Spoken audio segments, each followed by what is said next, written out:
सुंदर साथ जी, आपके चरणों में कोटानुकोट प्रेम प्रणाम। सुंदर साथ जी, पिछले वीडियो में हमने श्री सागर ग्रंथ के प्रकरण 4 की 11 तक की चौपाई का पाठ पूर्ण किया था। आज हम आगे की नई चौपाइयों का पाठ करेंगे। सुंदर साथ जी, अगर आपको यह वीडियो अच्छा लगे तो प्लीज़ लाइक करें और जो भी सुंदर साथ आपके साथ जुड़े हुए हों उन सबको भी यह वीडियो अवश्य शेयर करें।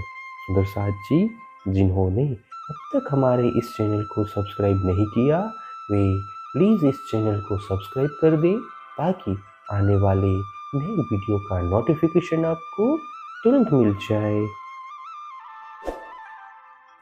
जो सुख पावत बड़ी रूह, सब तीन के सुख संकुल। ज्यों जल मूल में सींचिए, पहुँचे पात फल फूल।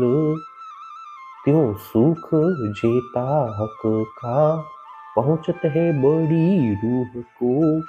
बड़ी रूह का सुख रूहन, आवत है अब हो।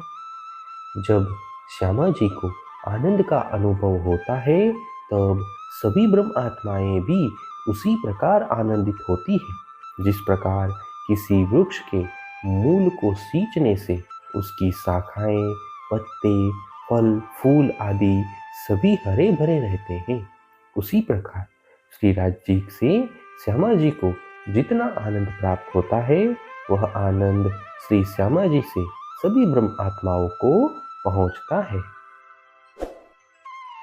या भूषण या वस्त्र, सिंगार के वखत।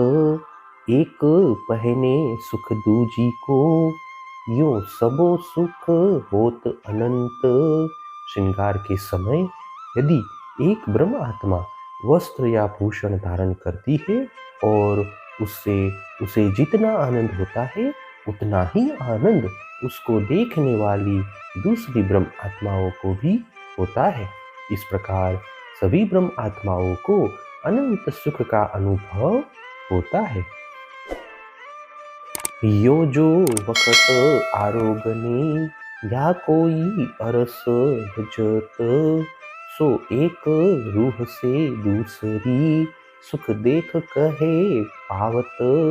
भोजन लीला के समय अथवा आनंद की अन्य घड़ी में किसी एक ब्रह्म आत्माओं को जो आनंद का अनुभव होता है उसे देखकर दूसरी ब्रह्म आत्माओं को भी उसी प्रकार की सुख की अनुभूति होती है। ये सुख बाते रस की, अलेखे अखंड। क्यों वर्णों में इन जुबा, बैठ बीच इन इंड। इस प्रकार के असंख्य सुख परमधाम में है। इस नश्वर संसार में रहकर नश्वर जिह्वा के द्वारा मैं उनका वर्णन कैसे करूं। मैं नेक को ही इन विध की, सो हरस में विध बेसुमार। इन मुख बानी क्यों कहूँ, जाको वार न पार। मैंने तो यहाँ पर थोड़ा सा वर्णन किया है किंतु परम धाम में ऐसे अनंत सुख प्राप्त होते हैं। इस मुख के द्वारा उनका वर्णन कैसे हो सकता है जिनका कोई पारावार ही नहीं है। तो कहया रसुल ने, अरस में वाहे दत्त। सो कहया इन मायनो, ये रूहे एक दिल एक चित्त। रसूल साहब ने भी इसीलिए कहा कि परमधाम में एकात्म भाव है। यह इसी अर्थ में कहा है कि परमधाम में ब्रह्म आत्माएं एक दिली में रहती है। एक रूह सुख लेत है, सुख पावत बारे हजार। तो कही जो चीजे अरस की, सो चीजे चीज अपार। यदि कोई एक ब्रह्म आत्मा को सुखद अनुभूति होती है तो वही अनुभूति 12,000 ब्रह्म आत्माओं को भी होती है। इसीलिए परमधाम की जिन विशेषताओं का वर्णन हुआ है उनका कोई अंत नहीं है। जो कोई कीजे रस में बाग जीमी जानवर, ताको सुख बल इसक का, सो पार न आवे क्यों कर।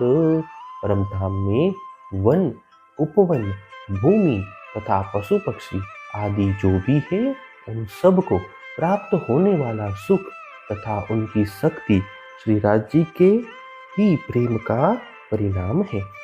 इसीलिए इस प्रेम का कोई पारावार नहीं है। या पशु या वृक्ष कोई अपार तीनों की बात, तो रूहों के सुख क्यों कहूँ, ये तो वे हक की जात। जब परम धाम के पशु पक्षी तथा वृक्ष आदि के सुख का भी कोई पारावार नहीं है, तो ब्रह्म आत्माओं के अपार आनंद के विषय में कैसे कहा जाए। ये तो स्वयं श्री राज जी की ही अंग स्वरूपा है। जिन किन को संशय उपजे, खेल देख के यूं, ये जो रूहे अरस की, इनका इसक न रहा क्यों। यदि किसी को संदेह हो जाए कि ये सभी ब्रह्म आत्माएं श्री राज जी की ही अंगभूता हैं, तो इस नश्वर खेल को देखकर श्री राज जी के प्रति उनका शाश्वत प्रेम क्यों नहीं रहा, अर्थात कहाँ विलीन हो गया। हे सुंदर साथ जी, इसी के साथ श्री सागर ग्रंथ के प्रकरण 4 की 22 तक की चौपाई का पाठ पूर्ण हुआ। आगे की चौपाइयों का पाठ हम नेक्स्ट वीडियो में करेंगे। सुंदर साथ जी, अगर आपको यह वीडियो अच्छा लगा तो प्लीज़ लाइक, शेयर और सब्सक्राइब अवश्य कर दें। प्रणाम जी।